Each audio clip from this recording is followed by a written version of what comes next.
Hello and welcome back to Wrestling Wrestling and to another edition of Smackdown Out of 10, returning to 2 hours this week, but more importantly, Sami Zayn returned to the blue brand as the world champion following Night of Champions, defeating Cody Rhodes and Gunther to claim his first title, but now he has to worry about SummerSlam, and we also saw some other big action on the card, but without further ado, let's get straight into things. And we did kick things off with the man himself, celebrating his title victory, but as we all expected, he didn't get it through it alone. Cody Rhodes and Jey Uso both showed up to stake their claim for a title shot, but Zayn seemed uninterested. Unfortunately, Adam Pearce had other plans, booking Uso v Rhodes with the winner earning a title shot on Raw. This was the way the segment made sense, but it's hard to call it exciting TV. Zayn got a positive reaction when he arrived, but having continued to play with him, the bad guy who thinks he's good, it's much more interesting than reversing to babyface. That's good. There's a lot of previous stuff addressed between all three men, so it ends up being interesting to see what direction it goes to. And maybe at SummerSlam or maybe even on Raw. We'll see. Moving on into Charlotte Flair, Chelsea Green and Tiffany Stratton versus Jade Cargill, Meechin and B-Fab. And yeah, obviously some easy alliances there. The bout followed a predictable pattern, which is usually the case of multi-person matches in WWE. But that doesn't mean at least a bad match. Flair, Green and Meechin were the natural in the ring. Stratton and Cargill have come a long way, and B-Fab made noticeable improvements. That being said, the match felt a bit lacklustre. There's really a sense of urgency to what they did. They went through the motions and everything looked fine, but nothing surprising or unpredictable happened. You could almost plot the change in momentum if you're familiar with WWE booking. As critical as that sounds, we're not saying this was bad. It had some good spots. Everyone played their part and it had the right outcome. The heels ended up being victorious thanks to Cargill pinning Green with Jaded. I'll go with a 5 out of 10. As we then moved on to Rey Fenix versus Vikingo for the AAA Cruiserweight title, and yeah, both of these men celebrated high flyers, so there's no shortage of exciting moments in this one.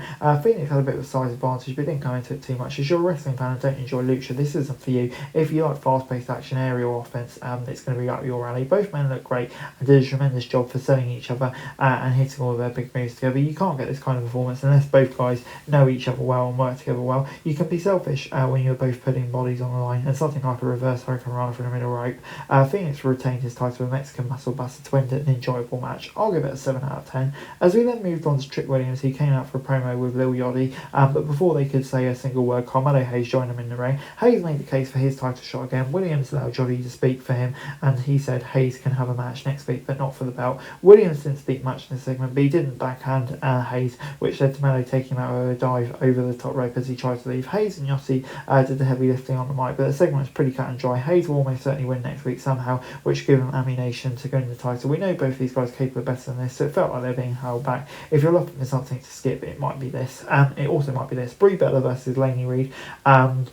One member of Fatal Influence up against Breed. It's nice to see a veteran performer facing a less experienced member of Fatal Influence, but the lack of experience also played a part. Reed has only ever wrestled for WWE and had her first match in 23, so she's still working on a lot of things, but she has adapted quickly. Some shenanigans at ringside allowed Reed to surprise Brie with a running knee to the face for the win. This is probably the single biggest win of her career, but the match was too short for anything special. Once Fatal Influence have the titles, they should be in a better position, but yeah, this alone gets a 4. As we then moved on to Cody Rhodes versus Jey Uso, of course with the winner facing Zayn. The former tag champs clearly still have respect for each other, so they didn't rush into throwing punches or anything. They got aggressive as time went on. It felt like natural progression. Had roughly the last 20 minutes, so they had time. Roman Reigns is not going to be happy on Monday because Jey came out short in this one, and Rhodes and Zayn will officially meet for the title. And yeah, like I said, it was a fun match. Kind of predictable where it's all going to go though.